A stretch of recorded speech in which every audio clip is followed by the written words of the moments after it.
Good morning, students. I hope you all are doing great. I am Monica Ehlawat. Welcome to my channel Level Up Psychology. यहाँ हम कर रहे हैं class 12 psychology का chapter first which is variations in psychological attributes. Last class में हमने किया था इंटेलेक्चुअल गिफ्टेडनेस के बारे में और आज हम करेंगे types of intelligence tests. Okay, I hope आपको intellectual deficiency and intellectual giftedness अच्छे से समझ आ चुका है अभी तक जो हमने कवर किया है। And so let's start with the topic today, types of intelligence tests.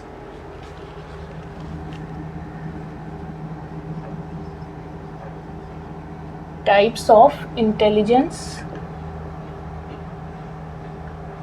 Tests. Okay, अब इंटेलिजेंस टेस्ट जो होते हैं उनको हम कैटेगराइज कर सकते हैं ऑन द बेसिस कि वो कैसे एडमिनिस्टर किए जा रहे हैं, उनका टारगेट क्या है, क्या फाइंड आउट करना है, कैसी पॉपुलेशन पे उनको एडमिनिस्टर किया जा रहा है। तो कुछ जो आपके एडमिनिस्ट्रेशन के प्रोसेसेस होते हैं उनके आधार पे हम उनके डिफरेंट कैटेगरीज बना सकते हैं। ओके, एंड आपके सिलेबस में 3 कैटेगरीज कवर हैं, तो हम उन्हीं तक अपनी स्टडी को लिमिट रखेंगे। ठीक, तो on the basis of administration process जो हम कैटेगरीज पढ़ने वाले हैं वो है 3 categories.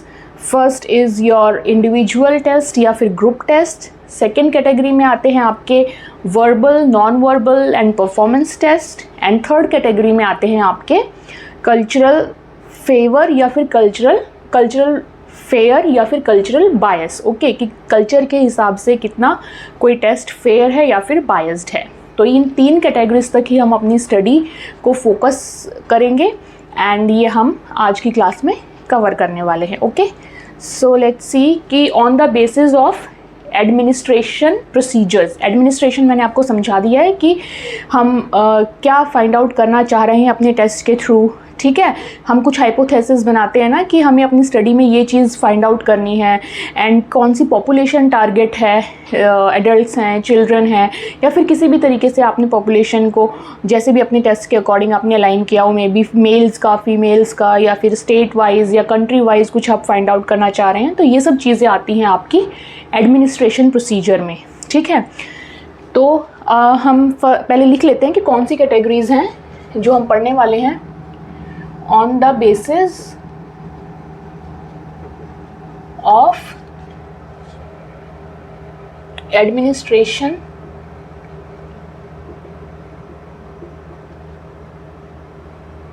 procedures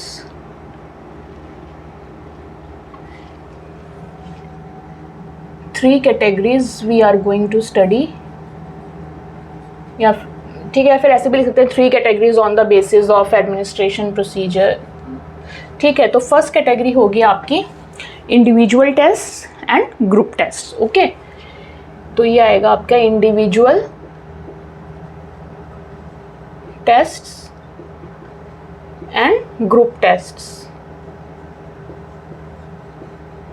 okay, then second category आपकी बनेगी जिसमें कि हम 3 टाइप के टेस्ट करेंगे, verbal test, non verbal test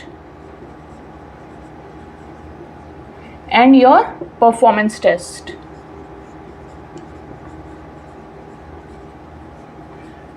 okay, and then third category आएगी हमारी कल्चर के हिसाब से कोई टेस्ट फेयर है या बायस्ड है। ठीक है, तो culture fair and culture biased test.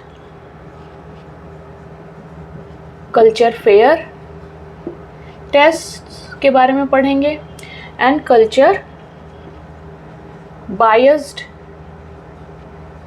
Tests के बारे में हम यहाँ पढ़ेंगे। ठीक है, तो आप जैसे इनको जब हम स्टडी करेंगे तो आप देखेंगे कि कैसे कैसे जो है एडमिनिस्ट्रेशन प्रोसीजर अप्लाई किया गया है। ठीक है, कि इंडिविजुअल पे है या ग्रुप पे है, उसका तरीका कैसा है, वर्बल है, नॉन वर्बल है, राइट, एंड कल्चरली वो फेयर है कि मतलब कैसे वो एक पॉपुलेशन को टारगेट करता है या क्या किस तरीके की उसमें इसको तो हम बल्कि ले सकते हैं कि कैसे खामियां हैं किसी टेस्ट में या अच्छा है वो किसी पॉपुलेशन के, उस हिसाब से। तो ये जो है 3 कैटेगरी हो गई आपकी एडमिनिस्ट्रेशन प्रोसीजर के बेसिस पे। अब हम 1 बाय 1 इन कैटेगरीज को स्टडी करेंगे, उनको समझेंगे कि ये क्या होता है, एंड उनके एग्जाम्पल्स क्या क्या होंगे, एग्जाम्पल्स के थ्रू भी हम उनको समझेंगे। ओके, सो आपको अगर इसका एक क्विक स्नैपशॉट लेना है समरी के लिए तो आप ले सकते हैं। Then I will remove it and we will start with the individual test and group test. Okay, please have take a snapshot. Okay, so it was quite small. अब मैं इसको हटा रही हूँ सारे को, हम शुरू करेंगे अपने इंडिविजुअल टेस्ट या ग्रुप टेस्ट से। Okay,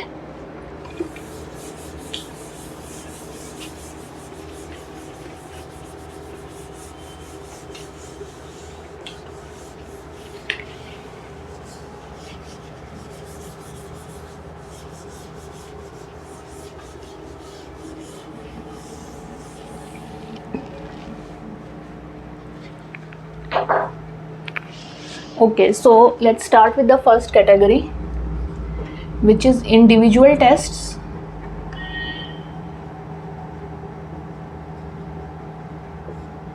and group test. मैं इनको यहाँ पे साइड बाय साइड लिख रही हूँ ताकि हम इसको ऐसा ही समझें।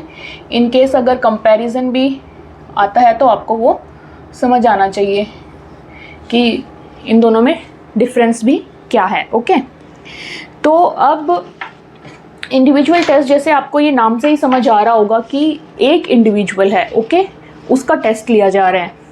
होता क्या है इसमें कि जो टेस्ट टेकर होता है उसको आप एडमिनिस्ट्रेटर भी बोल सकते हैं या टेस्टर बोल सकते हैं, काउंसलर बोल सकते हैं, साइकोलॉजिस्ट बोल सकते हैं, ठीक है। जो भी टेस्ट लेता है वो किसी एक पर्टिकुलर इंडिविजुअल का ही टेस्ट लेता है at a given point of time, ठीक है। एक टाइम पे एक ही इंसान का इसमें टेस्ट लिया जाता है। एंड क्योंकि आप ये देखिए एक इंसान का टेस्ट लिया जाएगा तो इसका मतलब इंटरेक्शन जो है बिटवीन द 2 पीपल वो ज़्यादा होगा, ठीक। तो इसलिए जो टेस्ट टेकर है उसको बहुत ज़रूरी है कि वो उस इंडिविजुअल की फीलिंग्स के प्रति सेंसिटिव रहे, उनके मूड्स को, उनके एक्सप्रेशंस को ड्यूरिंग द टेस्ट ऑब्ज़र्व करे, एंड अगर कोई सलाह की ज़रूरत है तो वो दे या उनको गाइड करे या सेंसिटिव रहे और उसके अकॉर्डिंग ही रिएक्ट करे। अब इस चीज़ के लिए क्या होता है कि जो टेस्ट टेकर होता है उनको पहले इंडिविजुअल के साथ रैपो बनानी पड़ती है। Rapport like comfortable environment provide करना पड़ता है, राइट, ताकि उनको ये ना लगे कि ऑल ऑफ अ सडन कोई टेस्ट का बर्डन उनके सर पे आ गया and they have to give some exam और test kind of thing, right.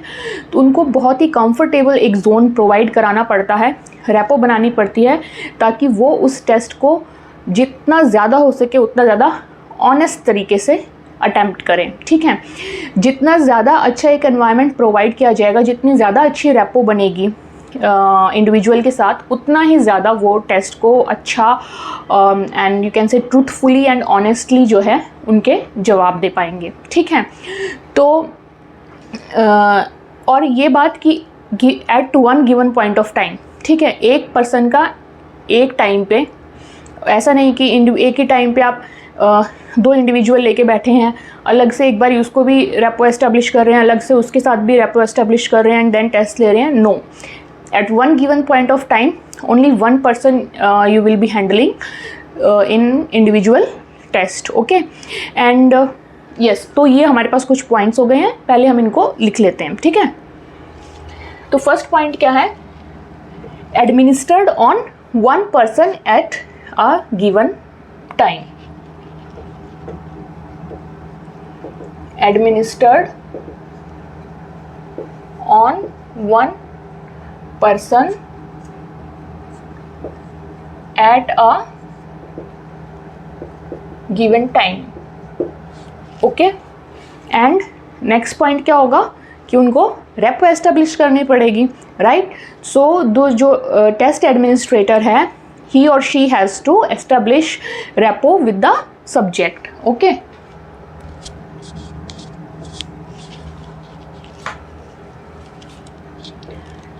Test administrator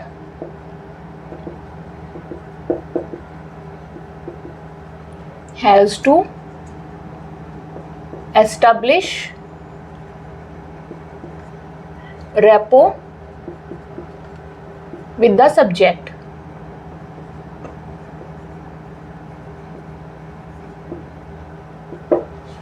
okay, and एक और चीज़ मैंने आपको बताई थी कि क्योंकि ये इंडिविजुअल टेस्ट है, आपको एक इंडिविजुअल को सामने बिठा के इंटरेक्ट करते हुए वो टेस्ट लेना है, तो ऑफ कोर्स आपको उनके जो फीलिंग्स हैं, मूड्स हैं, एक्सप्रेशंस हैं, उनके प्रति सेंसिटिव होना बहुत ज़रूरी है। You can not ignore all these things in an individual while taking individual test. Okay, तो ये बहुत ज़रूरी है एंड ये भी एक तरीके से रैपो का ही पार्ट है। So you can write down कि should be sensitive towards his or her feelings, moods and expressions. Okay, has to establish rapport with the subject and should be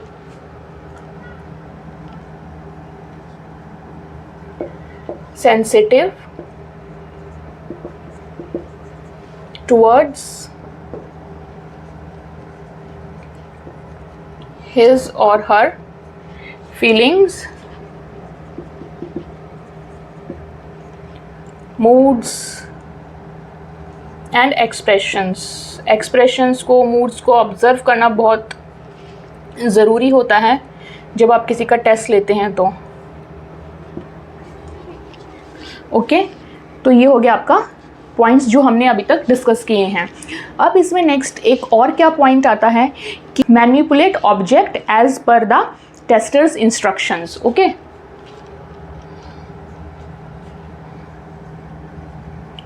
manipulate object as per the tester's instructions। Okay, अब इसके examples क्या होंगे? इसके ये इतना समझ आ गया आप लोगों को, आई होप। ज़्यादा कुछ है नहीं, बट जितने भी पॉइंट्स हैं ये सारे के सारे पॉइंट्स इम्पॉर्टेंट हैं एंड की पॉइंट्स हैं कि आपको ऐसे ही इनको जो है याद रखना चाहिए, लिखना चाहिए। देन इसका फॉर्मेट क्या रहता है या फिर एग्जाम्पल्स क्या कह सकते हैं, तो इसमें आपके oral test and written test दोनों आएंगे। ठीक है, आप ओरली भी like in the form of interview किसी का टेस्ट ले सकते हैं, या फिर आप जो एक नॉर्मल रिटन टेस्ट होता है वो आप दे सकते हैं सब्जेक्ट को करने के लिए। ठीक है, तो इसका फॉर्मेट ओरल एंड रिटन रहेगा। टाइप ऑफ टेस्ट भी ओरल टेस्ट में भी interview you can give the example and written test you can give that. ठीक है, तो allow people to answer orally और इन अ रिटन फॉर्म। ठीक है, तो ये इसका नेक्स्ट पॉइंट हो गया। Allow people to answer orally or in written format। Okay, तो इतना हो गया आपका इंडिविजुअल टेस्ट के बारे में। आई होप आपको ये क्लियर हुआ है कि इंडिविजुअल टेस्ट क्या होता है, क्योंकि फिर ग्रुप टेस्ट जो है हमारा बहुत ही ईजी हो जाएगा करना, क्योंकि हम उसको डिफरेंस के साथ साथ समझेंगे कैसे हम इसको इंडिविजुअल टेस्ट से डिफ़र करते हैं। ठीक है, तो इंडिविजुअल टेस्ट में मेन जो की पॉइंट्स हैं वो यही हैं कि आपको एक पर्टिकुलर बंदे का टेस्ट लेना होता है at a given point of time. आप रेपो एस्टेब्लिश करनी होती है, उनके फीलिंग्स, मूड्स एंड एक्सप्रेशंस का ध्यान देना पड़ता है। अगर ज़रूरत हो तो ऑब्जेक्ट को चेंज किया जा सकता है एंड आपका the format could be oral and written. ठीक है, नेक्स्ट आता है आपका group test. Then group test में क्या होगा, it is administered on a large number of people या on a group of people. ठीक है, एंड साइमल्टेनियसली। ठीक है, कि जैसे सपोज एक क्लासरूम में बैठे हैं कुछ 50 स्टूडेंट्स, राइट, किसी मीटिंग रूम में, कहीं हॉल में अगर बैठे हैं ग्रुप ऑफ पीपल, तो उनका एक ही टाइम पे जो हम टेस्ट लेते हैं उसको कहते हैं ग्रुप टेस्ट। ठीक, administered on several people simultaneously. तो ये इसका काउंटर पॉइंट बन जाएगा, administered on several persons simultaneously, एक ही वक्त पे। ठीक है, अगेन मैं ये पॉइंट यहाँ पे एम्फसाइज कर रही हूँ कि यहाँ पे वन पर्सन का है और यहाँ पे सेवरल पर्सन्स का है, लेकिन दोनों में at particular given point of time है। ठीक है, तो ये वर्ड जो है ये बहुत की वर्ड है, like simultaneous and given time at a given point of time, don't miss them. ठीक है, इनको लिखना बहुत ज़रूरी है, इनको समझना भी। आई होप आपको ये जो क्रिटिकलिटी है इस वर्ड की, टाइम की, यहाँ पे ये चीज़ समझ आई है। ठीक है, एंड जैसे हमने पढ़ा था कि on the basis of administration procedures. ठीक है, तो आप देख सकते हैं कि ये एडमिनिस्ट्रेशन का ये प्रोसेस है ना कि एक बंदे पे एडमिनिस्टर किया जा रहा है या ये सेवरल पीपल पे एडमिनिस्टर किया जा रहा है, तो उस हिसाब से हमारी कैटेगरी यहाँ पे जस्टिफाई होती है। ठीक है, अब ये तो ऑब्वियस सा पॉइंट बन गया। नेक्स्ट पॉइंट क्या रहेगा, अगर हम इसी का काउंटर देखें तो test administer has to establish rapport with the subject. क्या इसमें पॉसिबल है कि वो रेपो एस्टेब्लिश कर पाए? नहीं ना, क्योंकि बहुत सारे लोग होंगे, तो किस किस के साथ वो रेपो एस्टेब्लिश करेंगे या किस किस की फीलिंग्स का, मूड का, एक्सप्रेशंस का ध्यान देंगे? It's not possible, right.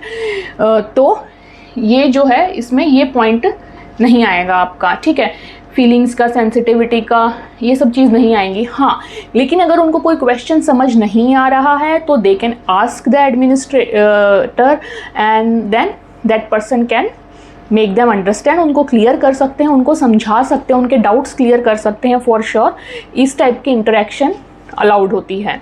ठीक, एंड जनरली यहाँ पे ओके, नेक्स्ट आता है आपका manipulate object as per the tester's instruction. Manipulate इसमें नहीं करते हैं ज़्यादातर, क्योंकि फिर मैनिपुलेट होगा तो एक के लिए होगा, दूसरे के लिए नहीं होगा। बट देन आता है आपका फॉर्मेट, तो इसमें ओरल फॉर्मेट पॉसिबल नहीं हो पाएगा, इसमें रिटर्न फॉर्मेट ही रहेगा। रीज़न बीइंग कि आप इतने सारे सपोज 50 या 100 लोगों का अगर एक साथ टेस्ट ले रहे हैं तो आप उनको एक ऑब्जेक्टिव टेस्ट तो दे सकते हैं। ठीक है, लेकिन ओरली लाइक साइमल्टेनियसली इतने सारे लोगों से सवाल पूछना, बताना उनके चीज़ें, तो वो पॉसिबल नहीं है। ठीक, तो इसमें जो ज़्यादातर टेस्ट आते हैं वो आते हैं multiple choice format based test and which are in the form of written test. इसीलिए फिर क्या होता है कि इनका जो रिज़ल्ट आता है तो उसकी बेसिस पे इनके जो हम स्टैट्स डेवलप करते हैं उसमें वो इसी टाइप के कंक्लूजन्स निकलते हैं कि this many percentage people have chosen this option, this many has chosen this option, right. तो इस तरीके के जो एडमिनिस्ट्रेशन का प्रोसीजर होता है, जिसमें कि हमारे टारगेट कुछ इस टाइप के होते हैं कि हम फाइंड आउट करना चाहते हैं कि कितने प्रतिशत लोगों को का जवाब ये है और कितने प्रतिशत लोगों का जवाब ये है, या सिचुएशनल चीज़ कोई है कि कितने एक पर्टिकुलर सिचुएशन में कितने लोग क्या करेंगे, राइट। तो उस टाइप के जो क्वेश्चंस हैं या एग्ज़ाम है वो इसमें आते हैं। ठीक, तो इसमें क्या रहेगा कि it is written format and that too multiple choice type of questions generally. ठीक है, तो usually in a multiple choice format you can write down here, usually in a multiple choice format, and multiple choice होगा तो जाहिर सी बात है written format होगा, oral format तो नहीं होगा। ठीक है, तो return question, generally return questions you can also right, इसको बाद में फ्रेम कर लेना, लाइन को थोड़ा सा कर सको तो जनरली रिटर्न आंसर्स। ठीक है, ऑरल आंसर्स का इसमें नहीं रहता है स्कोप, ये आपको मैंने बता दिया है। ठीक है, क्योंकि ये पॉसिबल ही नहीं है प्रैक्टिकली कि आप इतने सारे बंदों का साइमल्टेनियसली कोई ओरल टेस्ट कंडक्ट करें। ओके, तो बस इतना ही है इसमें individual test and group test में। आई होप ये आपको समझ आ गया है। ठीक है, इंडिविजुअल टेस्ट अगर आप समझ लेंगे तो ग्रुप टेस्ट बिल्कुल भी उसमें कुछ है नहीं इतना, आपको जस्ट काउंटर पॉइंट्स ही उसके समझने हैं।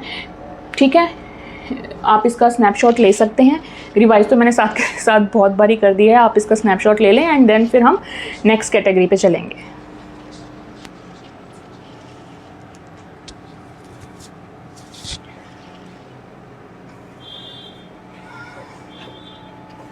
ओके, सो आई थिंक हो गया होगा, इसका स्क्रीनशॉट आपने ले लिया होगा. So I am removing it now and हम करेंगे अपनी नेक्स्ट कैटेगरी.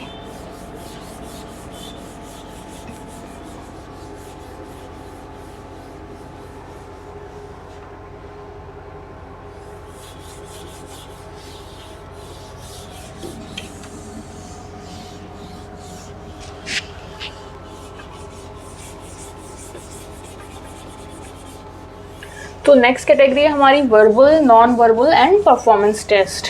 ठीक है, तो आप इसके एग्जाम्पल तो आपने देख लिया. इसके एग्जाम्पल में आप इंटरव्यू इंडिविजुअल टेस्ट के एग्जाम्पल में आप लिख सकते हैं interview and your written test, oral test, ऐसे करके. एंड ग्रुप टेस्ट में आपका आ जाएगा multiple choice test. Okay, and फिर नेक्स्ट कैटेगरी आती है हमारी verbal, non verbal and performance test की. ठीक है, which is our second category.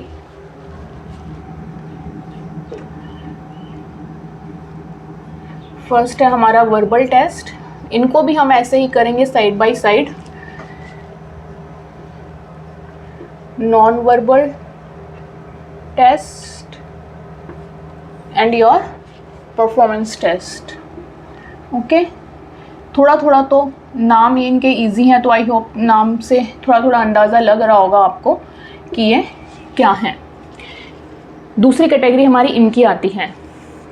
Okay, अब कोई भी टेस्ट है वो फुली या तो वर्बल भी हो सकता है, या फुली नॉन वर्बल हो सकता है, या फुली परफॉर्मेंस टेस्ट भी हो सकता है. ठीक है, ये इनका एडमिनिस्ट्रेशन का तरीका होगा इसमें कि उसको कैसे एडमिनिस्ट्रेट किया जा रहा है. वर्बल फॉर्म में उसको किया जा रहा है, नॉन वर्बल में किया जा रहा है, या उसको परफॉर्म करके दिखाया जा रहा है. ठीक है, तो वर्बल. अब वर्बल का मतलब हम जनरली लगा ले, जो हम समझते हैं in our normal day to day life, वो ये होता है कि बोल के, राइट. लेकिन यहाँ जो वर्बल का मतलब है, it is related with the words.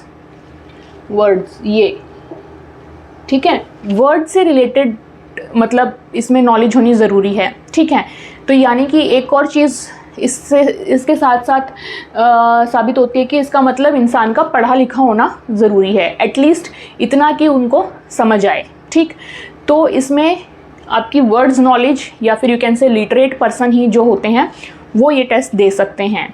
अब वर्बल टेस्ट में क्योंकि ये अलग है बोलने से, तो इसलिए इसमें जो रिटन है एंड ओरल है वो दोनों टाइप के टेस्ट आएंगे. ठीक है, इसीलिए मैंने ये डिफरेंस आपको यहाँ बताया है शुरू में ही, इसको लिखने से पहले, समझने से पहले, कि नॉर्मल लाइफ में हम वर्बल का मतलब समझते हैं बोलना, एंड जो कि सही भी है एज़ पर डिक्शनरी. इसमें कोई वो नहीं है रॉन्ग थिंग. एंड हम बोलते नहीं किसी को वर्बली मुझे ये बता दो ऐसे करके, तो उसका मतलब यही होता है कि बोलना. बट यहाँ पे जो आपके टेस्ट हैं उसमें वर्बल से रिलेटेड जो चीज़ें हैं उसमें आता है वर्ड्स की नॉलेज. ठीक है, या फिर आप जो अपने कुछ एंट्रेंस टेस्ट होते हैं उसमें भी आप देखते होगे ना, वर्बल टेस्ट आते हैं. उसमें बेसिकली आपकी जैसे कॉम्प्रीहेंशन या इंग्लिश की जो टेस्टिंग होती है वो की जाती है, and that could be in the written format, या फिर ओरली भी किसी प्लेटफॉर्म में, और ओरली भी उनका टेस्ट किया जाता है. तो वर्बल का जो मतलब यहाँ पे हमें टेस्ट में समझना है वो यही है कि वर्ड्स की नॉलेज बेसिकली होनी चाहिए, and it could be in the form of written और ओरल फॉर्मेट. ठीक है, तो अब इसमें सब्जेक्ट को दिए जाते हैं क्वेश्चंस, एंड उनको जो है वर्बली रिस्पॉन्स देना होता है. ठीक है, या तो रिटन फॉर्मेट में या ओरल फॉर्मेट में. यही चीज़ है जो मैंने अभी तक आपको बताई है, एंड इसके एग्जाम्पल भी जो हमने देखे हैं, जैसे कि आप अपनी जो इंग्लिश से रिलेटेड, लिटरेचर से रिलेटेड जो क्वेश्चन जैसे होते हैं, अनसीन पैसेजेस आते हैं, कॉम्प्रीहेंशन के पैसेजेस आते हैं सॉल्व करने के लिए, कि आपको एक पैराग्राफ पढ़ना है, उससे रिलेटेड कुछ क्वेश्चंस हैं, तो आप वो रिलेशन एस्टेब्लिश कर पा रहे हैं कि नहीं, उनका जवाब दे पा रहे हैं कि नहीं. तो ये एक आपकी वर्ड एबिलिटी टाइप की चीज़ को, आपकी अंडरस्टैंडिंग की चीज़ को जो है चेक करता है. अच्छा, इसमें ऐसा कुछ ज़रूरी नहीं है कि इंग्लिश लैंग्वेज ही हो, it could be anything depending on the situation, person, culture और वट एवर. ठीक है, जस्ट दैट कि इसमें आपकी वर्ड नॉलेज जो है वो चेक होती है। Okay, and subject has to give verbal responses in the form of written और ओरली। ठीक है, एंड तो हम ये लिख लेते हैं इसका पॉइंट। इसमें फर्स्ट पॉइंट तो क्या है कि अंडरस्टैंडिंग ऑफ वर्ड्स होना ज़रूरी है, जो अभी हमने लिखा था। Let me change the pen.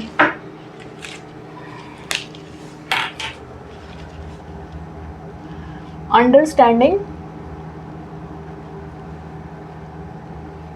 Of words. Okay, ये मैं आपको समझा चुकी हूँ। एंड देन नेक्स्ट पॉइंट हमारा क्या बनता है इसमें, या तो ओरली इसको रिप्लाई करना है या रिटन फॉर्मेट में, जैसा भी मतलब क्वेश्चन का फॉर्मेट रहेगा वैसे ही उनको आंसर्स करने हैं। ठीक है, तो subject give verbal responses either orally और इन रिटन।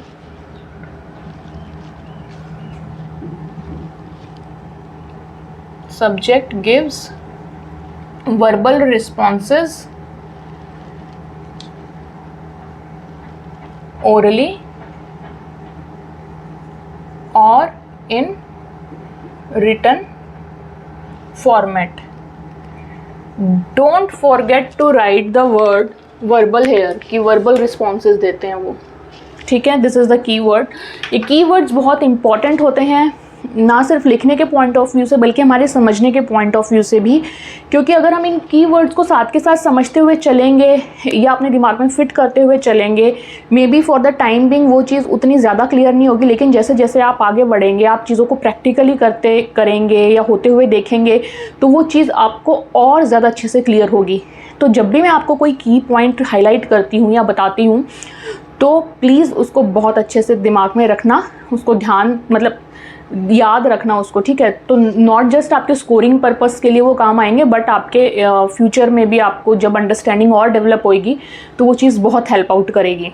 ओके, तो ये हो गया हमारा subject gives verbal responses orally या फिर इन रिटन फॉर्मेट। ठीक है, एंड इसके एंड एक और चीज़ मैंने बताई थी कि अगर वर्ड्स अंडरस्टैंडिंग ऑफ वर्ड्स चाहिए तो ये सिर्फ लिटरेट पीपल पे ही एडमिनिस्टर किया जा सकता है। इसको हम इलिटरेट लोगों पे नहीं एडमिनिस्टर कर सकते, क्योंकि उनको पढ़ना नहीं आएगा एंड उनको फिर लिख कर या बोल कर भी उस टाइप के वर्ड्स का जवाब देना नहीं आएगा। ठीक है, तो only on could be administered only on literate people.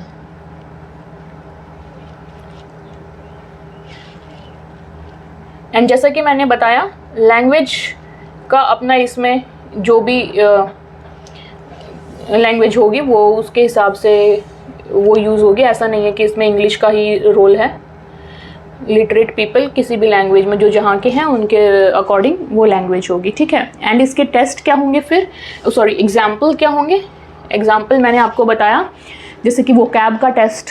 ठीक है, वही टेस्ट जो हम जनरली करते हैं। जैसे ज़्यादातर आपने देखा होगा जो बच्चे कैट की या जीमैट की तैयारी कर रहे होते हैं, वो जनरली उनका एक ये रहता है एक एग्ज़ाम वर्बल का। ठीक है, एंड वो कैब की तैयारी कर रहे होते हैं, आपने देखा होगा। तो वो भी एक टाइप का जो टेस्ट है वो वर्बल टेस्ट में आता है। एंड आपका कॉम्प्रिहेंशन टेस्ट, ये दो एग्जाम्पल आप एटलीस्ट इसके याद रखना। ठीक है, vocab test and comprehension test. Comprehension तो आप लोगों ने भी इंग्लिश में आपका होता ही होगा स्कूल में, जैसे पैसेजेस आते हैं वो सब इंग्लिश में भी, हिंदी में भी, लैंग्वेज के किसी भी टेस्ट में जो आपका कॉम्प्रिहेंशन रहता ही है।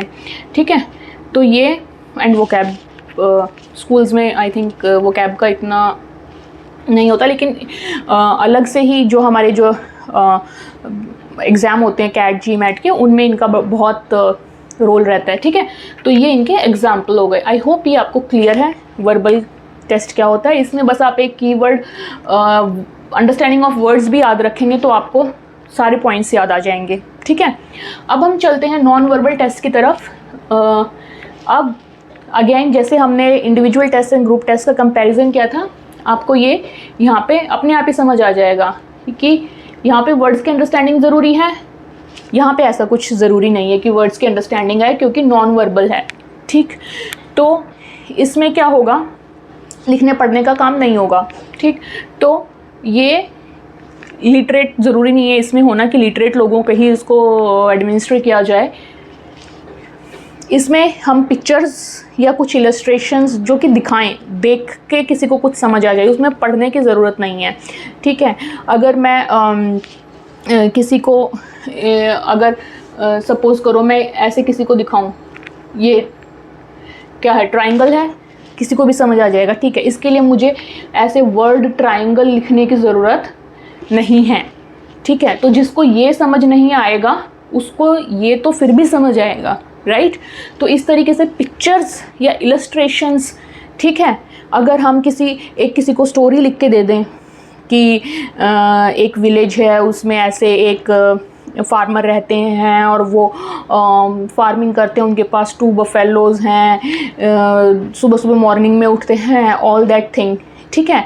अब हो सकता है कि उसको पढ़ने के लिए तो एक लिटरेट पर्सन की आवश्यकता है, लेकिन अगर हम ऐसी कोई एक सीनरी बना दें कि सुबह सुबह उसमें वो उठे हैं, फार्मिंग कर रहे हैं, उनके पास बाजू में 2 बफेलोज खड़ी हैं, ठीक है, तो वो पिक्चर अपने आप बोलेगी और ऐसी पिक्चर को देख के एक इलिटरेट पर्सन भी उस टेस्ट को दे पाएगा, ठीक है।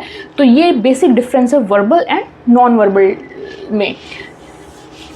तो जैसे इसमें हमको आवश्यकता है वर्ड्स की, सेंटेंसेस की, इसमें हमें आवश्यकता है पिक्चर्स की एंड इलस्ट्रेशंस की, ठीक है, टेस्ट आइटम्स के तौर पे या ड्राइंग्स की। तो हम इसका एक पॉइंट लिख सकते हैं, यूज़ पिक्चर्स और illustrations as the test items. Use pictures, drawings, illustrations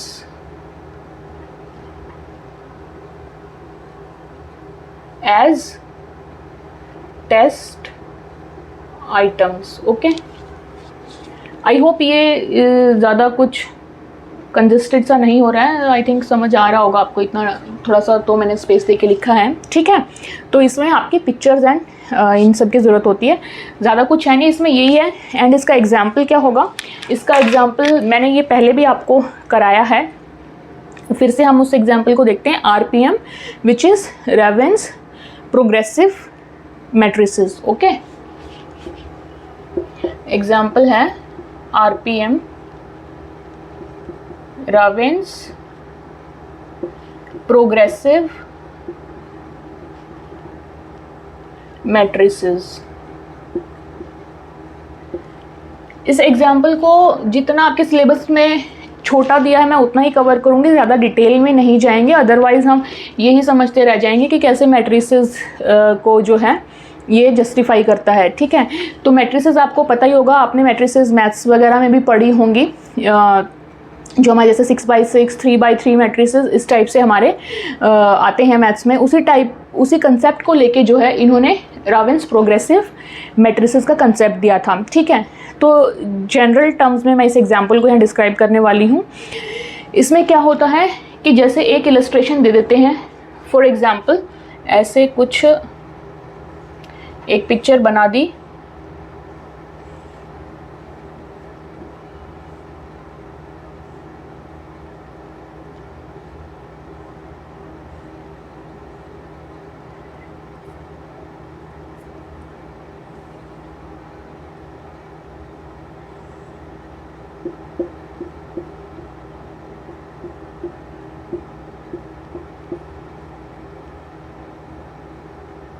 ठीक है।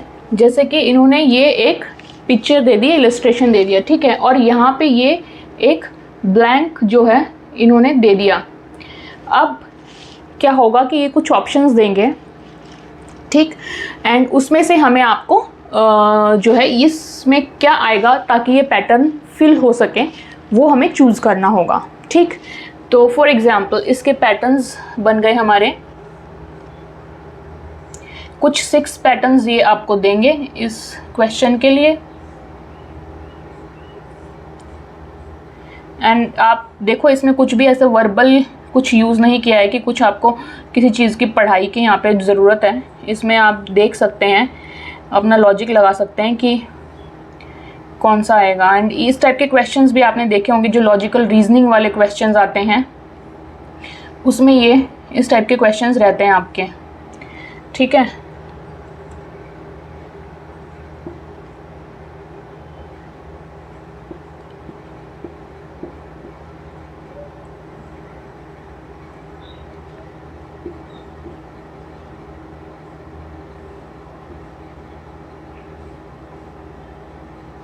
तो अगर फॉर एग्जांपल ये 6 आपको ऑप्शंस मिले हैं इसमें, तो आप कौन सा चूज़ करेंगे? ऑफ कोर्स आपको यहाँ पे साफ दिखाई दे रहा है कि ये वाला जो फर्स्ट ऑप्शन है वो इस पैटर्न को फिल कर सकता है, तो हमारा आंसर होगा दिस वन, ठीक है। ये तो क्योंकि पैटर्न आप देखो, पैटर्न ये चल रहा है आपका, तो वो पैटर्न ये मैच नहीं कर रहा है, ये सिंगल सिंगल लाइंस है, ये भी नहीं है, ये बिल्कुल ही मतलब सारी पैरेलल लाइन खींची हुई हैं, ऐसे भी नहीं, और एक बीच में ऐसे है, तो ऐसे भी नहीं, ये कहीं कहीं जैसे ब्रिक डिज़ाइन टाइप होता है वैसा डिज़ाइन है हमारा इसका। तो हमारा ये वाला जो ऑप्शन है this is the correct one. तो इस टाइप के कुछ इलस्ट्रेशंस या पिक्चर्स की फॉर्म में क्वेश्चन दिए जाते हैं एंड आपको ऑप्शन रहता है चूज़ करने का, जिसमें से कि आपको करेक्ट ऑप्शन चूज़ करना है कि जिसकी वजह से आपका पैटर्न जो है फिल हो जाए। This is one example RPM। इस टाइप के और भी टेस्ट यूज़ कर सकते हैं, but this is good enough for you guys, ठीक है। एंड इसका मकसद क्या रहता है? RPM में तो आपको पैटर्न ही फिल करना रहता है, तो RPM में आप लिख सकते हैं have to fill the pattern, have to fill the pattern, okay, pattern fill करना पड़ता है। अब ये कवर हो गया आपका। अब हम चलते हैं अपना परफॉर्मेंस टेस्ट की तरफ, ठीक है। परफॉर्मेंस टेस्ट जैसे कि नाम से ही पता चल रहा है कि उसमें आपको कुछ परफॉर्म करना है, ठीक है, कुछ करके दिखाना है, तब आपकी वो एक्टिविटी कुछ कंप्लीट करनी है आपको, तब वो आपका टेस्ट जो है कंप्लीट माना जाएगा, ठीक है।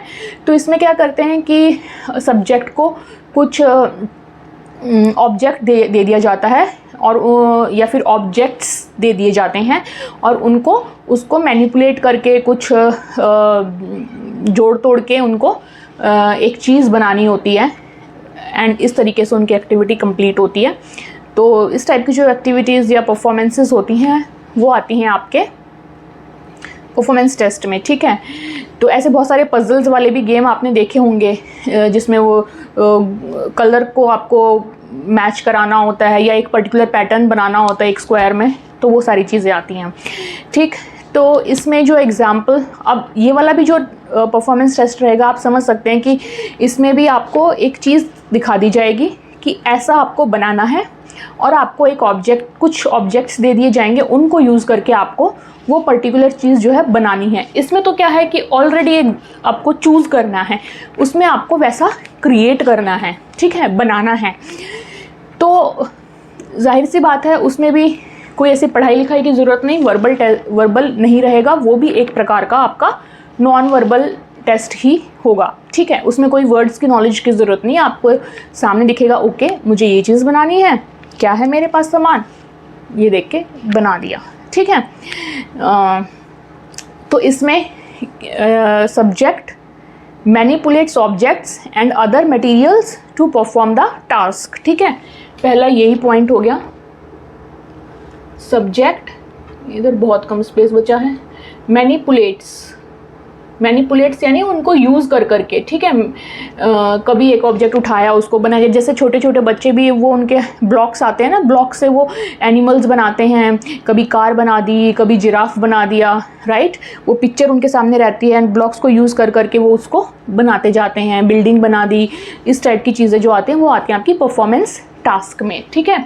तो सब्जेक्ट मैनिपुलेट्स ऑब्जेक्ट्स हो गए वो ब्लॉक्स, ठीक है, उनको मैनिपुलेट ही करते हैं ना वो, कि एक बार ही लगाया फिर लगा नहीं सही नहीं है तो उसको हटा के कुछ दूसरा ब्लॉक लगाया या उसको अलग पैटर्न से जोड़ा, इस टाइप से, ठीक है। तो वहाँ पे आपके ऑब्जेक्ट्स की जो है मैनिपुलेशन हो रही है, एंड ऑब्जेक्ट्स यहाँ पे क्या है आपके ब्लॉक्स, ठीक।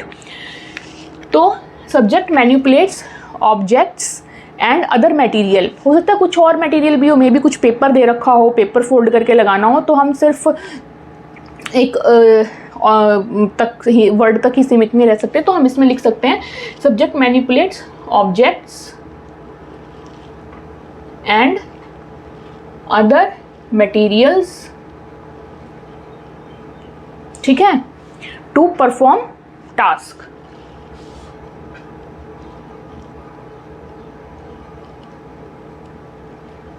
ठीक। एंड ये भी जो आपका नॉन वर्बल होता है इन नेचर, तो अगर कहीं पूछा जाए तो आप लिख सकते हैं, या वैसे भी आप एक पॉइंट बना सकते हैं कि this is also kind of non verbal, क्योंकि इसमें कुछ रिटर्न लैंग्वेज पढ़ने की समझने की आपको कोई आवश्यकता नहीं होती। ठीक है, अब हम इसका करते हैं एग्जाम्पल एक छोटे बच्चों वाला तो एग्जाम्पल मैंने दे ही दिया है, उसी को आप थोड़ा सा और आगे अगर थोड़ा लेवल अप करें तो आता है आपका कोज exam.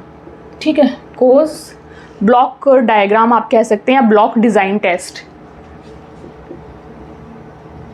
Block design test, again मैं इसके डिटेल में नहीं जाऊंगी क्योंकि ये भी जो टेस्ट है काफ़ी वेरिएशंस हैं इस टेस्ट में, काफ़ी टाइप से होता है ये। ठीक है, बट हम इसको इन अ जनरल वे समझते हैं कि इसमें क्या होता है। इसमें कुछ वुडन ब्लॉक्स रहते हैं। ठीक है, उनका कुछ पर्टिकुलर नंबर होता है कि इतने ही वुडन ब्लॉक्स एक टाइम पे आपको दिए जाएंगे, एंड एक पिक्चर दिखा दी जाती है। ठीक है, और उस डिज़ाइन को हमें वुडन ब्लॉक से डेवलप करना होता है। अब वो जो पिक्चर होती है वो ऑफकोर्स वो कलरफुल होती है, एंड जो आपके ब्लॉक्स रहते हैं जैसे स्क्वायर क्यूब टाइप के ब्लॉक्स इसमें यूज़ होते हैं, तो उसके हर जो है सरफेस पे कलर होता है। एंड मे बी किसी सरफेस पे ऐसे जैसे कि अगर ये आपका ब्लॉक है, ठीक है, तो मान लिया यहाँ पे आपका ग्रीन कलर कर दिया। ठीक है, इधर ग्रीन रहेगा। ओके, एंड सपोज एक ये वाला सरफेस है, इस पे जो है आपका बाई कलर, अगर 2 कलर हो गया, एक रेड हो गया, एक आपका ये ब्लैक हो गया। ठीक है, तो इस टाइप का आपका ब्लॉक, एंड मे बी इधर आपका ब्लू हो गया जो आपको इधर से दिखेगा। ठीक है, तो टोटल आपको ये इसमें 6 इसमें सरफेस मिल जाएंगे। तो किसी में कलर फिल होगा और किसी में इस तरीके से डायगनली 2 पार्ट्स में 2 डिफरेंट कलर होंगे। ठीक है, ताकि आपको डिज़ाइन के हिसाब से अगर उस कलर को मैच करने की ज़रूरत पड़े तो आप उसको वैसे यूज़ कर सकें। ठीक है, तो इस टाइप के इसमें ब्लॉक्स रहते हैं, एंड हमें एक पैटर्न दिखा दिया जाता है, और उस पैटर्न या फिर एक पिक्चर दिखाई जाती है, और उस पिक्चर को हमें इस टाइप के ब्लॉक्स को यूज़ करके पूरा बनाना होता है। ठीक, अब इसमें होता क्या है, इसमें क्या चेक होता है हमारा, जैसे किसी ने बना तो दिया, अब कोई हो सकता है उस पिक्चर को आधे घंटे में कंप्लीट कर दे, कोई हो सकता है 1 घंटा लगाए, कोई 15 मिनट में कर दे। ठीक, एंड कोई हो सकता है कि आधे घंटे में तो कर रहा है लेकिन उसको कम से कम भी 10 बारी उसने डिसमेंटल किया है, या बार बार ही हटा के बीच बीच में अलग तरीके से उसको यूज़ किया है। कोई हो सकता है कि 1 घंटे में तो कर रहा है लेकिन जो लगा रहा है वो बिल्कुल ठीक लगा रहा है, उसको बार बार रीअरेंज करने की ज़रूरत नहीं पड़ रही है। ठीक है, तो हमें इस टेस्ट में ये देखते हैं कि स्पीड कितनी तेज़ है, कितनी, यानी कि कितने कम टाइम में कर रहा है इंसान उस चीज़ को परफॉर्म, एक्यूरेसी कितनी अच्छी है, कितनी जो पिक्चर लास्ट में निकल के आई है, आपने जो बनाया है डिज़ाइन, वो कितना सही है as compare to your given picture, and कितने मूव्स लिए हैं। ठीक है, मूव्स मतलब कितने बारी आपने उस ब्लॉक को यूज़ किया है उस पिक्चर में लगाने के लिए, रीअरेंज तो नहीं किया। ठीक है, जैसे चेस में भी हम होता है ना कि कम से कम मूव में हम जो है चेकमेट करने की कोशिश करते हैं, ये चीज़ एक अच्छा प्लेयर बताती है। वैसे ही जो कम मूव्स इसमें लेता है, ज़्यादा अच्छे एक्यूरेसी से लास्ट पिक्चर जो डेवलप होती है, अल्टीमेट रिजल्ट वो आता है, कम टाइम में आता है, तो that person is considered more intelligent in performing the task. ठीक है, तो ये होता है आपका कोज टेस्ट। मैंने आपको बता दिया है, अब इसको हम थोड़ा सा लिख लेते हैं। ठीक, तो इसमें क्या होता है, wooden block, you have to arrange the wooden blocks within time period to produce a given design। ठीक है, तो इसमें यूज होता है एक तो wooden blocks,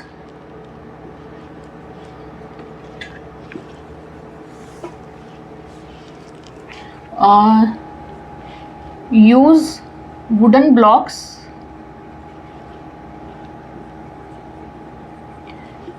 to produce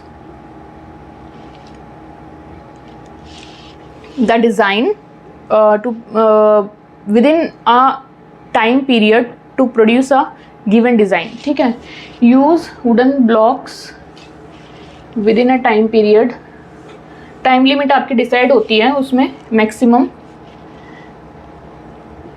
within a time period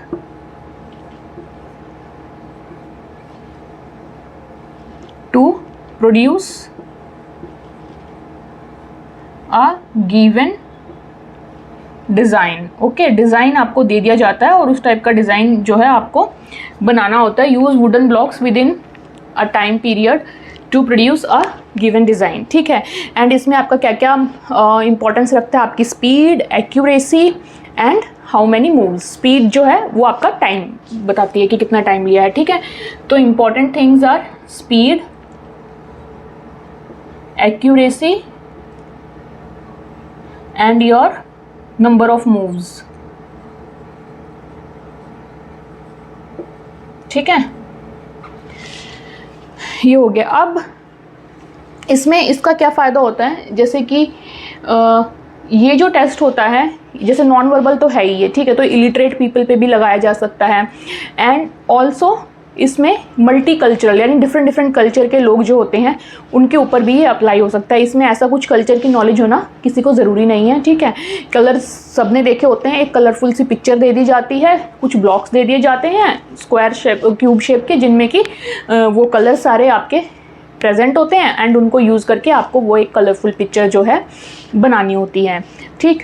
तो एक और इसका क्या पॉइंट बनता है, it can easily B administered on the persons from different cultures, ठीक है। इसका स्पेस तो पता नहीं है, इतना कहीं फ्रेम में नहीं आएगा, तो it can easily be, can be administered on, can be administered, short form में मैं लिख रही हूँ, can be administered on people from different cultures.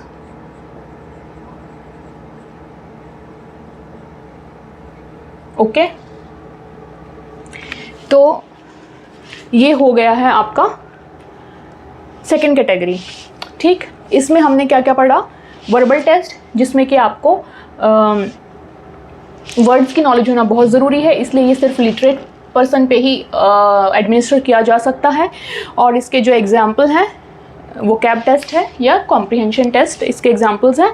And ये ऑरल फॉर्मेट में भी हो सकता है और रिटन फॉर्मेट में भी हो सकता है। देन आता है नॉन वर्बल टेस्ट, उसमें क्या होता है कि वर्ड्स की ज़रूरत नहीं है, ये इलिटरेट लोगों पर भी अप्लाई किया जा सकता है या एडमिनिस्टर किया जा सकता है, और उसमें पिक्चर, ड्राइंग्स, इलस्ट्रेशंस ये सब दिखाया जाता है एज अ टेस्ट आइटम। इसका एग्जाम्पल होता है RPM, राविन्स प्रोग्रेसिव मैट्रिसेस। इसमें आपको एक पैटर्न दिखा देते हैं जिसमें कि आपको ये कुछ फिल करना होता है, जो पैटर्न, जिससे कि ये पैटर्न कंप्लीट हो सके, एंड उसके लिए आपको ऑप्शंस दिए जाते हैं and you have to choose the best option to fill this और the correct option to fill this pattern, ठीक है। देन आता है आपका परफॉर्मेंस टेस्ट। परफॉर्मेंस टेस्ट में आपको टास्क परफॉर्म करने होते हैं, यहाँ तो आपको चूज़ करना होता है, लेकिन यहाँ पे आपको डिज़ाइन प्रोड्यूस करना होता है, अपने आप बनाना होता है, क्रिएट करना होता है जो गिवन आपको डिज़ाइन एक दिया जाता है। एंड इसमें ऑब्जेक्ट्स या अदर मटेरियल्स, जो भी आपको सामान दिया गया है जिसको यूज़ करके आपको डिज़ाइन डेवलप करना है, उनका हम यूज़ करते हैं, उनको मैनिपुलेट करते हैं, रीअरेंज करते हैं, और ये नॉन वर्बल होता है। एंड इसलिए इसको जो है डिफरेंट कल्चर से रिलेटेड जो लोग होते हैं उन पर भी एडमिनिस्टर किया जाता है, क्योंकि इसमें एज सच किसी कल्चर की नॉलेज या फिर पढ़े लिखे होने की कोई ज़रूरत नहीं है, ठीक है। इसका एग्जाम्पल है हमारा कोर्स ब्लॉक डिज़ाइन टेस्ट। इसमें क्या होता है कि एक आपको पिक्चर दे दी जाती है, एक डिज़ाइन दे दिया जाता है एंड कुछ ब्लॉक्स दिए जाते हैं ऐसे क्यूब शेप के, जैसे मैंने आपको बताया, जो कि कलर्ड रहते हैं। हर सरफेस पे एक कलर होता है या किसी किसी सरफेस पे ऐसे डिवाइडेड 2 कलर्स होते हैं, एंड आपको उनको यूज़ करके वो डिज़ाइन जो आपको पिक्चर में दिखाया गया है वो डेवलप करना होता है। और उसमें फिर ये पता लगाया जाता है कि आपने कितनी जल्दी, कितनी स्पीड से, कितना करेक्ट, कितना एक्यूरेट डिज़ाइन बनाया है एंड कितने नंबर ऑफ़ मूव्स जो हैं आपने लिए हैं, ठीक है। तो ये कंप्लीट होता है आपका second category verbal, non verbal and performance test. ठीक है, आप इसका स्क्रीनशॉट ले लीजिए। मैं देखती हूँ अगर ये स्क्रीन में नहीं आ रहा है तो मैं थोड़ा सा एडजस्ट कर देती हूँ अभी कैमरा को, एंड आप उसका स्क्रीनशॉट अभी ले लेना। ठीक है,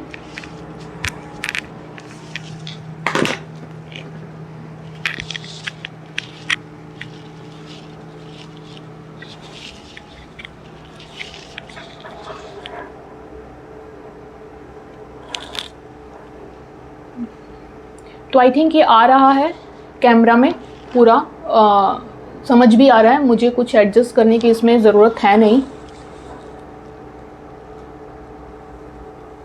थोड़ा सा बल्कि जूम करने से तो और ख़राब हो जाएगा। I think it's best.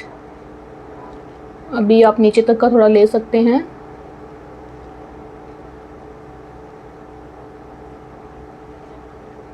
बस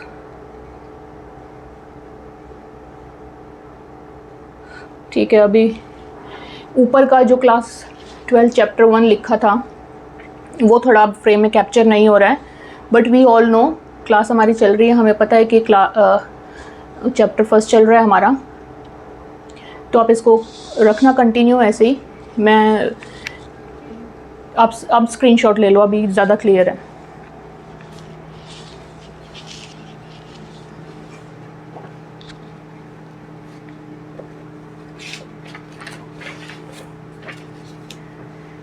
ओके, तो आई थिंक ये आपने ले लिया होगा screenshot.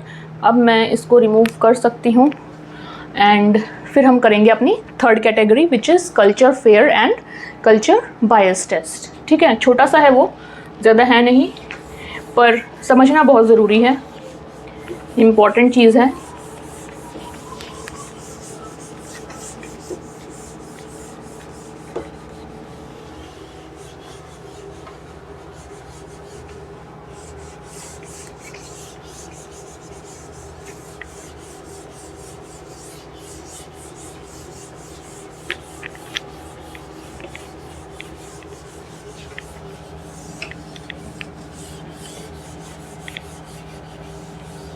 Okay, so let's start with the third category.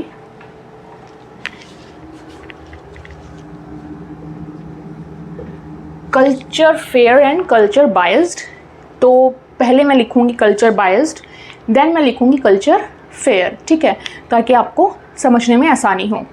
आप अपने हिसाब से उसको बाद में साइड्स में भी चेंज कर सकते हैं, बट मैं ऐसे समझा रही हूँ ताकि आपको ईजी हो।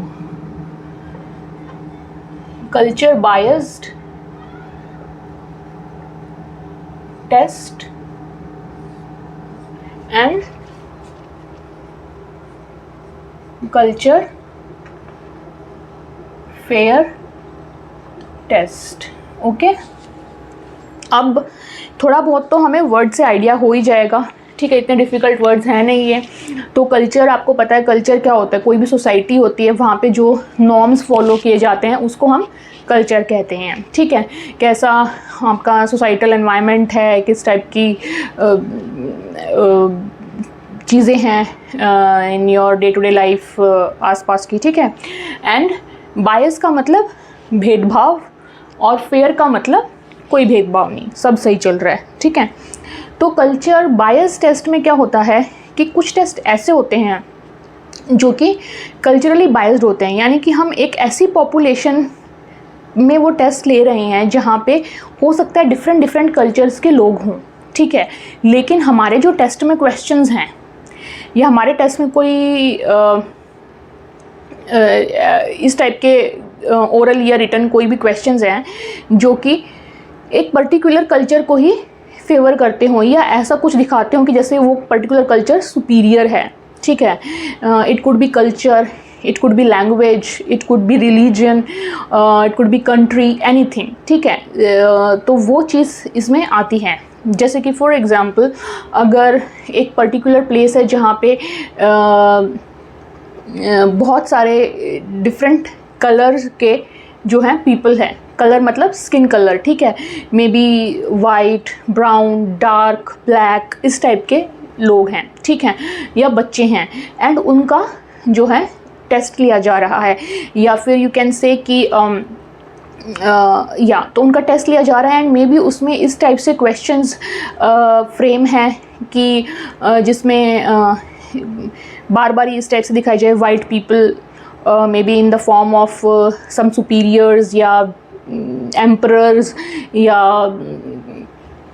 Eight a higher position, and questions में इस टाइप से मेंशन हो कि मे बी जो अदर स्किन कलर है they are may be put at some lower position और समथिंग लाइक दैट, जिससे कि जब कोई टेस्ट दे रहा है, ठीक है, तो उसमें उनको उस टाइम पे पढ़ते टाइम ही एक बायस फील हो कि this is not fair for me, या फिर मतलब दिस इज़ नॉट गुड। इस टाइप के बहुत सारे एग्जाम्पल्स हो सकते हैं। मे बी ऐसा कोई टेस्ट हो जहाँ पे डिफरेंट लैंग्वेजेस के बच्चे हैं, एंड सपोज़ एक पर्टिकुलर लैंग्वेज है वो उन सबको आती है, लेकिन टेस्ट जो है वो किसी रीजनल भाषा में उनको दे दिया है, किसी लोकल भाषा में उनको करने के लिए दे दिया है, तो उसमें ऑब्वियसली जो लोकल बच्चे होंगे वही उसमें अच्छा स्कोर करेंगे, एंड बाकी लोगों को वो समझ नहीं आएगा, ठीक है, या फिर आएगा तो मे बी उनकी उतनी उसमें यू कैन से कि उतनी एक्यूरेसी नहीं आएगी, उतनी पकड़ नहीं होगी उनकी उस लैंग्वेज पे, ठीक है, उतना अच्छा स्कोर नहीं कर पाएंगे। तो ये इस टाइप की चीज़ें होती हैं जो बायस में आती हैं, कल्चर बायस में आती हैं, ठीक। इसमें हम हर टाइप की चीज़ इंक्लूड कर सकते हैं, जैसे कि लैंग्वेज का हुआ, कल्चरल नॉर्म्स हुए, नेशनैलिटी हुई, जितने भी आप इस टाइप के डिफरेंसेस आप गिन सकते हैं उन सबको आप इसमें डाल सकते हैं, ठीक है। तो आप समझ गए होंगे कि कल्चर बायस में क्या आता है, ठीक। एंड इसका कितना बुरा असर पड़ता है जब कोई टेस्ट दे रहा होता है, क्योंकि उसको वो चीज़ समझ ही नहीं आती है, या वो उसमें अपना 100% नहीं दे पाएगा, परफॉर्म नहीं कर पाएगा, तो ऑब्वियसली जिस कल्चर को एग्ज़ाम में हाईलाइट किया गया है, या जिस कल्चर की चीज़ लैंग्वेज को हाईलाइट किया गया है, तो उससे रिलेटेड जो बच्चे होंगे या टेस्ट टेकर होंगे वही उसमें जो है अच्छा स्कोर करेंगे, राइट। तो ऑब्वियसली ये बहुत बड़ा डिफरेंस क्रिएट करेगा, एंड इस टाइप के जो रिजल्ट्स होंगे they are not the very good और वैलिड रिजल्ट्स, ठीक है। तो ये एक बहुत बड़ा लूप होल है हमारे साइकोलॉजिकल टेस्टिंग में या इंटेलिजेंस टेस्ट में, यू कैन से। एंड इसको जो है अब होता क्या है कि इस टाइप के जो टेस्ट होते हैं उसमें टेस्ट तो है ही है ऐसे, फिर उसमें जो उसके नॉर्म्स होते हैं वो भी कल्चरल बायस्ड होते हैं। नॉर्म्स मतलब जो हमारे नॉर्म्स, मैंने वर्ड बोला है, ये आपने वैसे पहले भी पढ़ा होगा, ठीक है।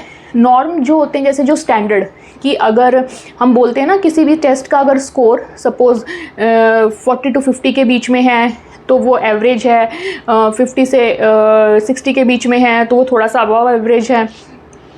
कुछ भी चीज़ों का जो हम नॉर्म एक डिसाइड करते हैं किसी भी पॉपुलेशन में, तो वो नॉर्म जो है वो भी फिर उस कल्चर के हिसाब से ही उन्होंने डिसाइड किया होता है।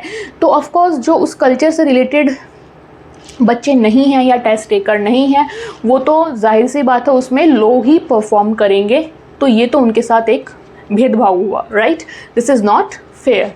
तो ये आ गया आपका कल्चरल बायस्ड में। अब इसमें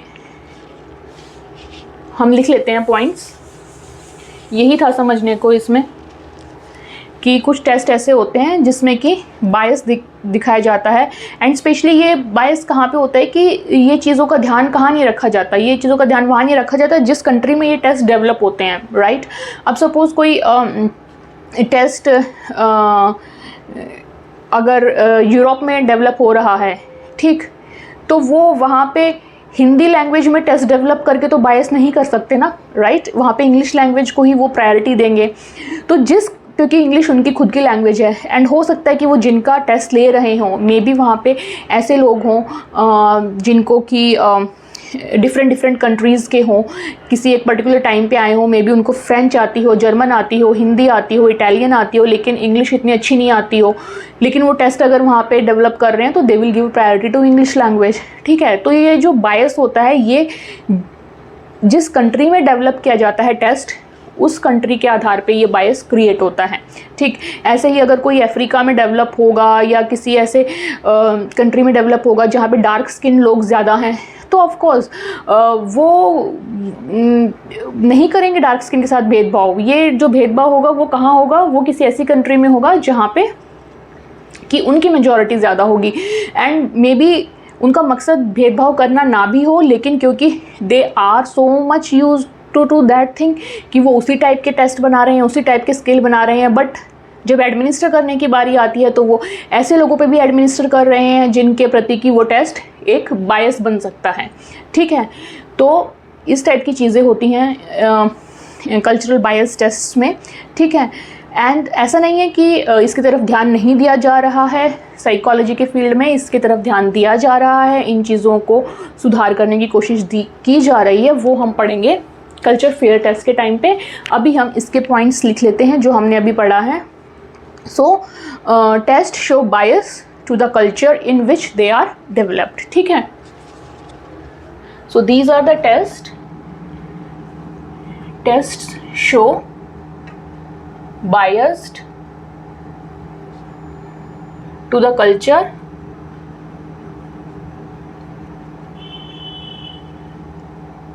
in which they are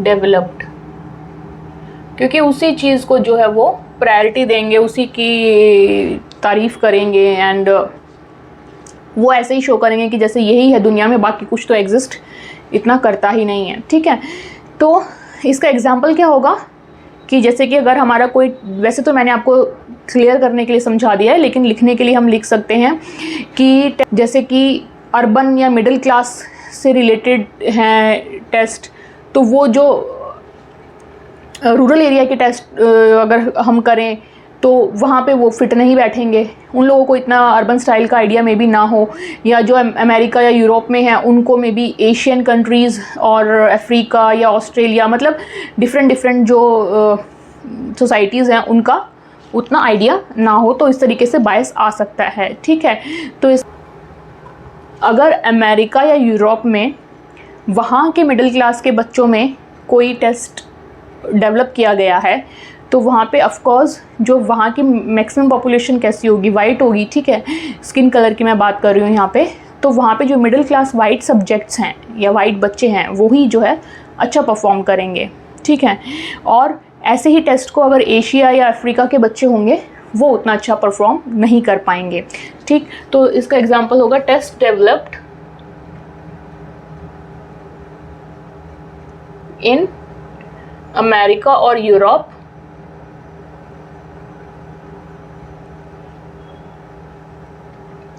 ठीक है, फॉर अर्बन मिडिल क्लास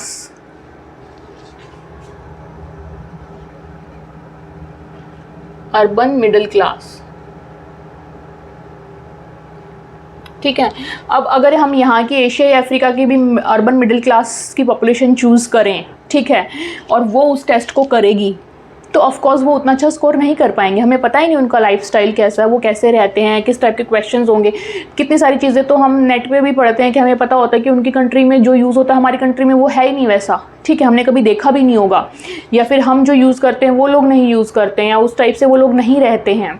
ठीक, तो अगर कोई टेस्ट डेवलप हुआ है अमेरिका या यूरोप में फॉर अर्बन मिडिल क्लास, तो उसमें यही बच्चे जो होंगे, जो वाइट मिडिल क्लास लोग होंगे, वो परफॉर्म अच्छा करेंगे। And these type of test don't respect the cultural perspective of Asia and Africa। ठीक है, तो इसमें आप डिटेल अपने आप लिख लेना कि जैसे मैंने एग्जांपल पूरा बता दिया कि अगर ऐसा टेस्ट कोई डेवलप है तो उसमें इन्हीं के जो वाइट बच्चे हैं वो परफॉर्म अच्छा करेंगे, लेकिन अगर अफ्रीका या एशिया के जो अर्बन मिडिल क्लास के लोग हैं वो इसमें स्कोर अच्छा नहीं करेंगे। ठीक है, ये एग्जांपल आप दे लेना। नेक्स्ट पॉइंट क्या होगा, मैंने बताया था आपको कि नॉर्म्स जो हैं वो भी इन्हीं के बेसिस पे डेवलप किए जाते हैं।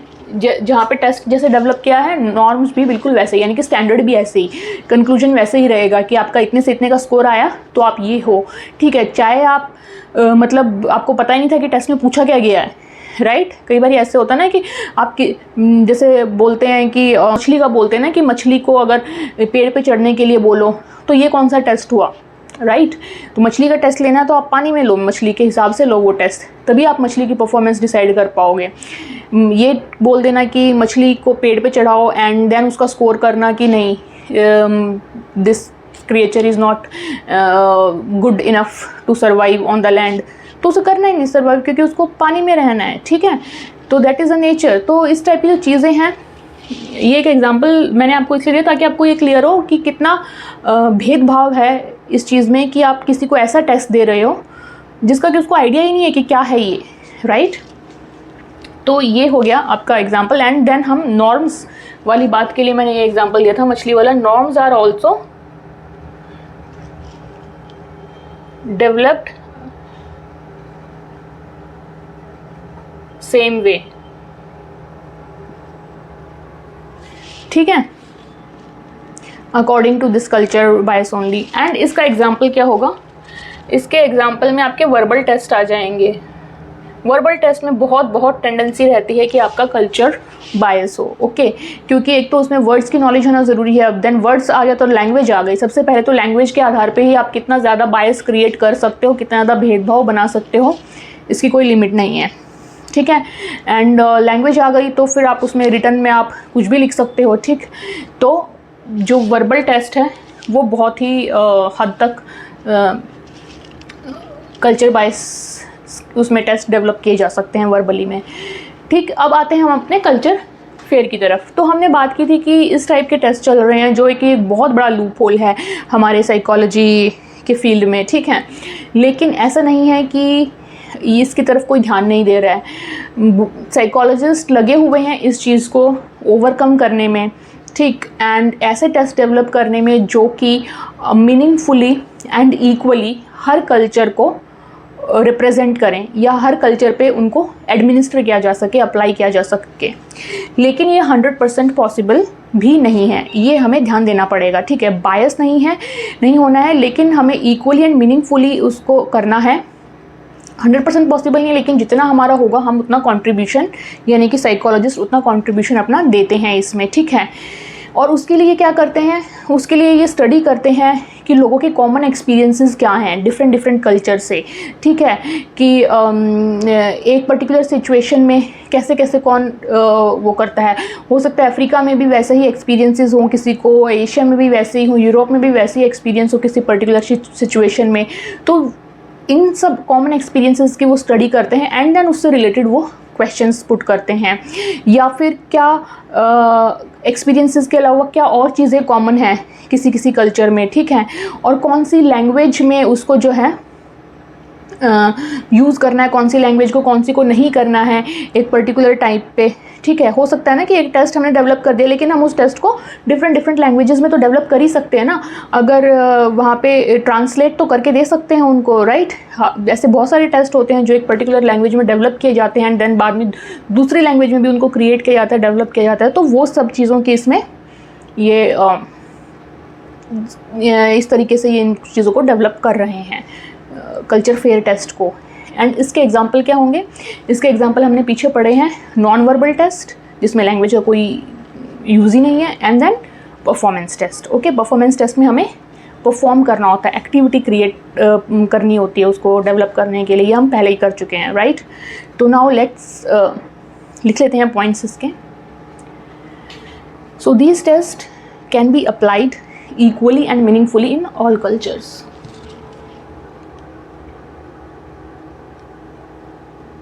These tests are applied equally and meaningfully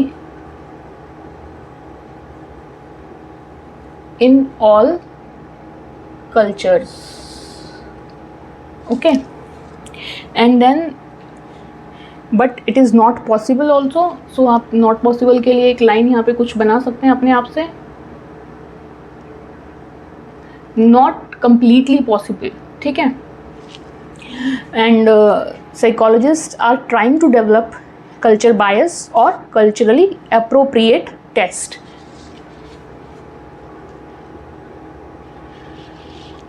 Psychologists are trying to develop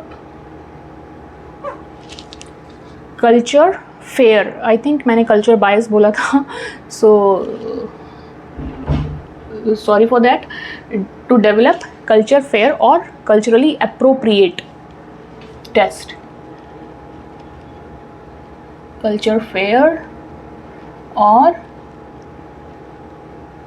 culturally appropriate tests. Okay and वो किस आधार पे कर रहे हैं? They assess the experiences that are common to all cultures and question in which language usage is not required. या तो फिर ऐसे क्वेश्चंस यूज़ करना जहाँ पे लैंग्वेज का यूज़ ही ना हो. ठीक है, these are the main 2 criterias they are using. Assessing the experiences that are common to all cultures. Assess experiences that are common to all cultures. And या तो ऐसी language, multiple language they should use, otherwise develop such tests which do not contain language at all, जैसे कि non-verbal test and performance test. Okay, this is one point. Another is your questions in which language usage is not required. Questions in which language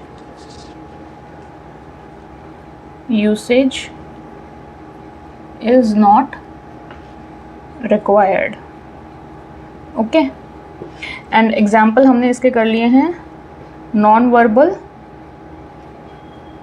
test and आपका performance test, यही इसके example होंगे. इसमें कुछ अलग से करने की ज़रूरत नहीं है. जस्ट दैट कि आपको ये समझ आना चाहिए कि किस किस आधार पे बायस क्रिएट हो सकता है एंड उन चीज़ों को हम अवॉइड करें. और अवॉइड करने का, ऐसे टेस्ट डेवलप करने का मेनली 2 जो बड़ी चीज़ें यूज़ कर रहे हैं psychologist nowadays. These are to develop culture fair test के लिए क्या कर रहे हैं, ऐसे एक्सपीरियंसेस को एसेस कर रहे हैं, एनालाइज कर रहे हैं, रिसर्च कर रहे हैं जिनमें कि सारे कल्चर्स में वो कॉमनली होते हों ऐसे एक्सपीरियंसेस, एंड ऐसी चीज़ कि जिसमें लैंग्वेज का यूज़ ही ना हो. ठीक है, एंड इसी के आधार पे हमने इसके एग्जाम्पल भी लिखे हैं which is non verbal and performance test. Okay, so I hope आपको ये क्लियर है. ऑल्दो आज की क्लास बहुत बड़ी हो गई है बट काफ़ी कुछ हमने समझा है. And please try to remember all the keywords and आप इसका स्क्रीनशॉट ले लेना. देन नेक्स्ट क्लास में हम थोड़ा सा और है जिसमें कि हम इसके मिसयूजेस पढ़ेंगे कि इंटेलिजेंस टेस्ट के मिसयूजेस क्या हो सकते हैं एंड हमारे इंडिया में कौन कौन से टेस्ट डेवलप हुए हैं उनके बारे में हम पढ़ेंगे. तो हालांकि वो टॉपिक आप अपने आप भी पढ़ सकते हैं, लेकिन just to keep the interest intact मैं उसको नेक्स्ट क्लास में कराने वाली हूँ. एंड या so I hope this is clear to you. See you in the next class. Till then, take care. Bye bye.